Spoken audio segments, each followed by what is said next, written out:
My name is Nancy, and there's a world out there I barely know. As a child, I glimpsed it on TV. Wild animals, breathtaking landscapes, and people speaking different languages.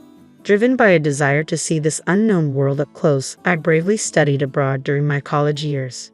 In my new destination, I found the world I'd been dreaming of.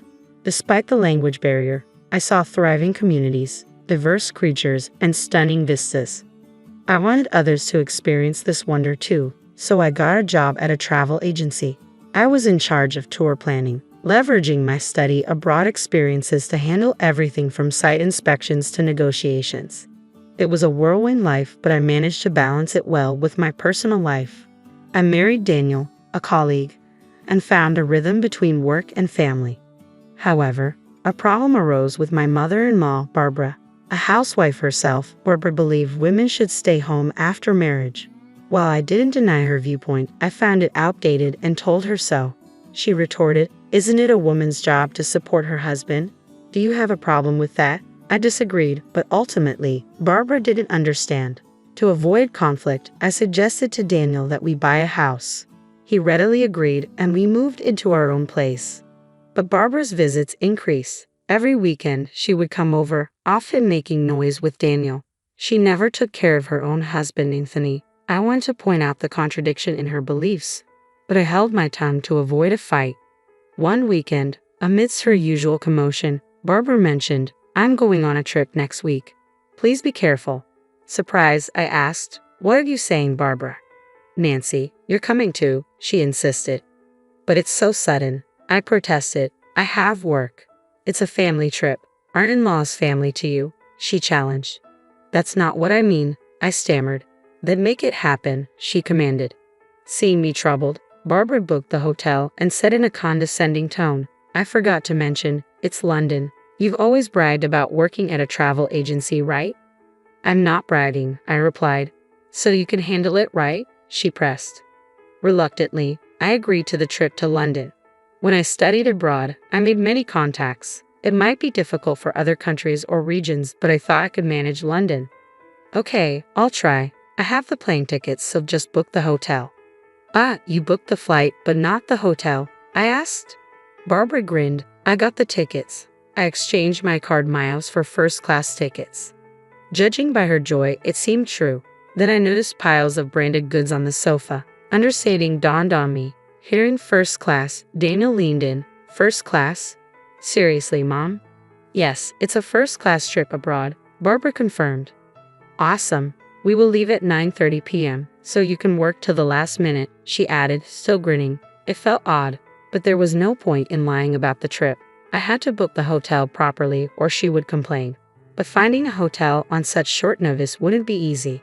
After some thought, I decided to use my old contacts from my study abroad days to get a hotel referral. Over the phone, I asked, "Can you do it as a favor for Nancy?" "Sure, 4 people, 2 rooms." "Thank you," I replied, successfully booking the hotel. On the day of the trip, I couldn't take the day off due to the short notice. Barbara told me to meet at the airport at 6:00 p.m., so I thought I could wrap up work and make it in time. Suddenly, Barbara called. "Hello, Barbara." "Nancy, are you done with work?" "I'm just leaving the office now, so I'll be at the airport after 6:00 p.m. "Oh, that's too bad." "Ha! Well, we're actually leaving at 6:00 p.m.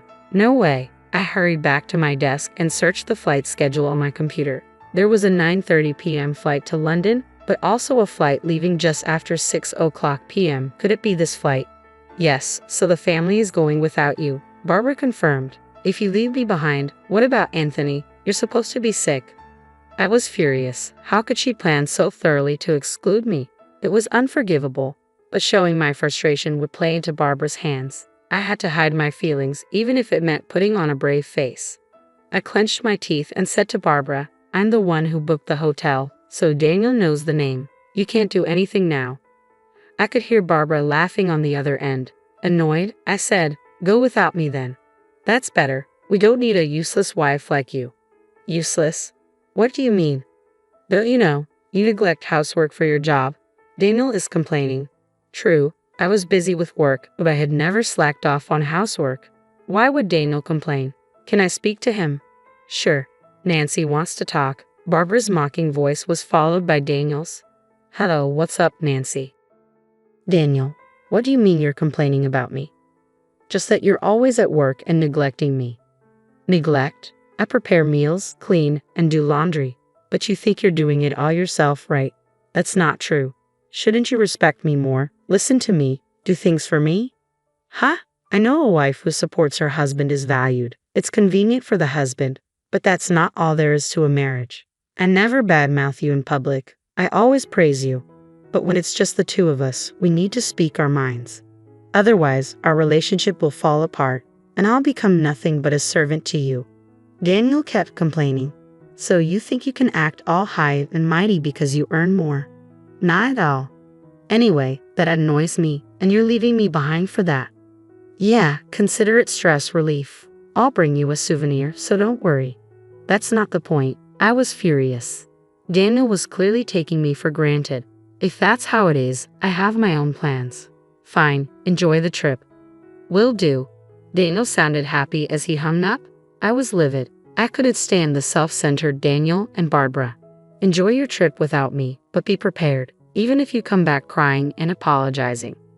I won't forgive you. I rushed out of the office with my mobile phone. Hey, it's Nancy. Are you free? I need to talk about that hotel booking. With the trip canceled, I had plenty of time to settle everything.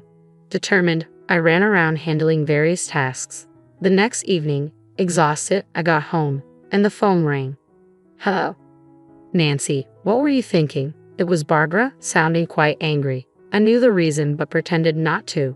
Barbara, are you enjoying the trip? This is no time for that.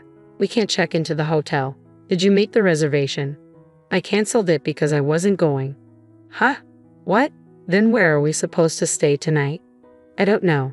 Barbara's angry voice came through, but since she was in London, her anger over the phone wasn't scary at all. That's tough, being abroad without a hotel. You never know what might happen. It's not the safest place, you know. Wait, help me, Barbara sounded panicked. Then a faint voice in the background said, there's a canceled room.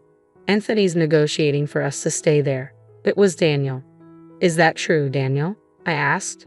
Looks like it'll be fine, he replied. You see, Nancy, Barbara's voice turned triumphant as if her earlier panic were a lie. Too bad for you. Your plan didn't work. Well, the room was available because... I cut her off. Enjoy your stay, Barbara. Then I hung up, feeling a strange sense of satisfaction despite everything. I canceled it, but this was all part of my plan. My real aim was something else. Glad there was a vacancy. Thought you'd be smug about canceling our hotel, didn't you? Barbara sneered. No, not really. Frustrated, aren't you? You can admit it if you're upset. I just canceled it because I wasn't going. Putting on a brave face. How pathetic. Typical of Daniel's useless wife. Barbara laughed loudly, then continued bragging about the amazing scenery and delicious food. Tired of listening, I quietly hung up the phone. She probably didn't even notice. I smiled a little at that thought. Anyway, just a few more days to endure. I braced myself and had dinner. A few days later, as I was heading to the station, Barbara called again. Hello. What's up, Nancy? What's going on now? Not again. What's wrong with this hotel? What are you talking about? Barbara explained. Thanks to Anthony's negotiation, they stayed in the room I canceled. They were supposed to stay for 4 days and check out today, but there was a problem. They were billed £8,000 by the hotel.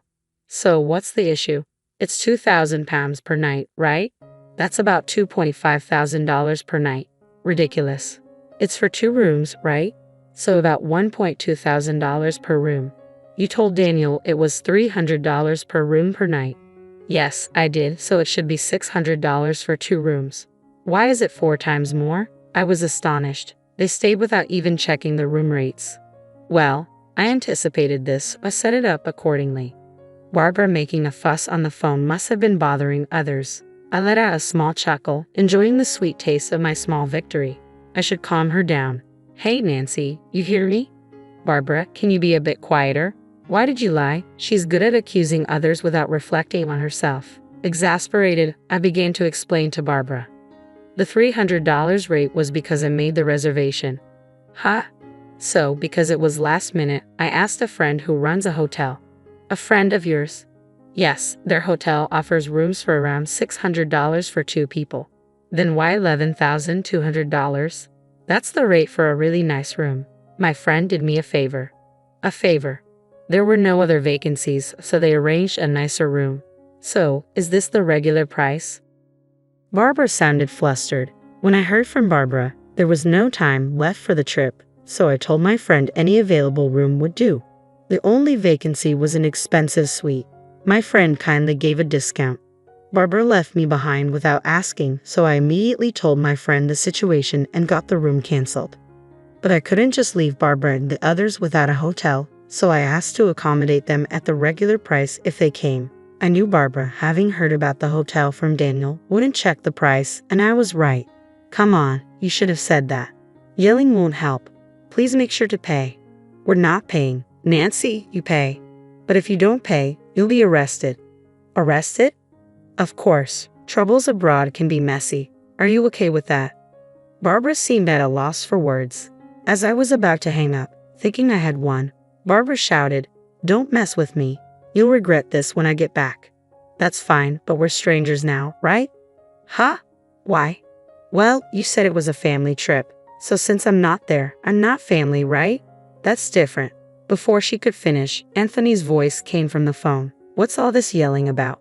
Be quiet, it's embarrassing. Anthony seized the opportunity to intervene. I called up to him, and he noticed and responded, "Nancy, are you okay? How's your cold?" I never had a cold in the first place. Give me that. It seemed Anthony took the phone from Barbara. His voice grew louder. Nancy, can you explain everything? I can, actually. I told him everything from the beginning.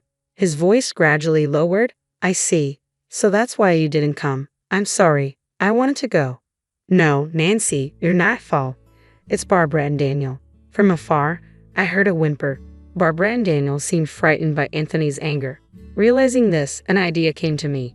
Should I tell Anthony what Barbara has been doing? I thought so. Anthony, can I tell you something? What is it? Barbara comes to our house almost every weekend. When she throws away receipts at our place, there are piles of them. What receipts for brand goods? It's fine to buy a lot, but please dispose of the receipts at your place. Barbara wasn't just being noisy at our house. She was secretly buying brand goods and disposing of the receipts at our place to hide it from Anthony, thinking she wouldn't get caught this way. Of course, I'm a witness, so it's pointless. It seemed Anthony didn't know. That's interesting to hear. Also, please tell her to stop bad-mouthing you at our place. She talks about me too. Yes, she says you don't earn much. Dana too calls him a useless dad. Anything else? So, I spilled all my pent-up frustrations to Anthony. Of course, some of it wasn't directly related to Anthony, but he listened silently, and at the end, he apologized to me. I'm sorry. Now I understand. Understand what? Why Barbara didn't want to use her card to pay for the hotel. Probably because the cost was much higher than she expected, close to her credit limit. I'm sorry, that was Barbara's voice. Unforgivable, all your wasteful spending, Barbara. I want a divorce. Please don't do that. Anthony's shouting was followed by Barbara's pitiful voice. He also yelled at Daniel, "Daniel, why don't you defend your wife?" Well, that's Don't come to my house anymore. Reflect on this. Alone. Yes, sir. Daniel sounded unusually obedient. Probably, he thought being banished from his parents' house wasn't a big deal. That's when I struck the final blow. So, Daniel, looks like you're going to live alone now, huh? What do you mean? Suddenly, Daniel's voice got louder. He must have grabbed the phone. I moved my phone a bit away and told him the situation. Daniel, I want a divorce. A divorce? You're joking, right? No, I'm serious. I've already sold the house. You sold it. Why would you do that without telling me? That's our house. No, it's my house, but I was paying a mortgage too. No, you weren't. What do you mean? I was giving you part of my salary every month. That was for living expenses. A few hundred isn't enough for the mortgage. Daniel had been giving me a few hundred monthly. It helped with living expenses, but not enough for the mortgage. So I paid it alone. The house was in my name, so there was no room for complaint. This incident made me decide to divorce Daniel. I sold the house full of unpleasant memories of living with him. So, you'll be living alone? Wait, think it over. No, it's decided. I'll contact you once I find a place. Then, I'll send you the official notice. Official notice? Of course, I'll be claiming compensation in the divorce. Wait for me. Daniel was crying on the other end, but I didn't care. I hung up the phone. After that, Daniel and I divorced following discussions. Anthony actually divorced Barbara too. Barbara, due to her wasteful spending, didn't get any compensation in the divorce and was left on her own. I was just thrown out of the room. Daniel was nearly broke, apparently having spent everything except the few hundred he gave me each month on frivolities. Now, he's living in a rundown apartment and commuting to work. But things might be better for Daniel than Barbara. With no house or money and Daniel's place too small, Barbara had to take a live-in job. She's working hard from morning till night now. As for me, I'm doing great being single. I have more free time and can handle overseas negotiations. I've become a relied-upon figure at work, even hearing talks of a promotion to department head. Today, I'm busy flying around the world planning new tour packages.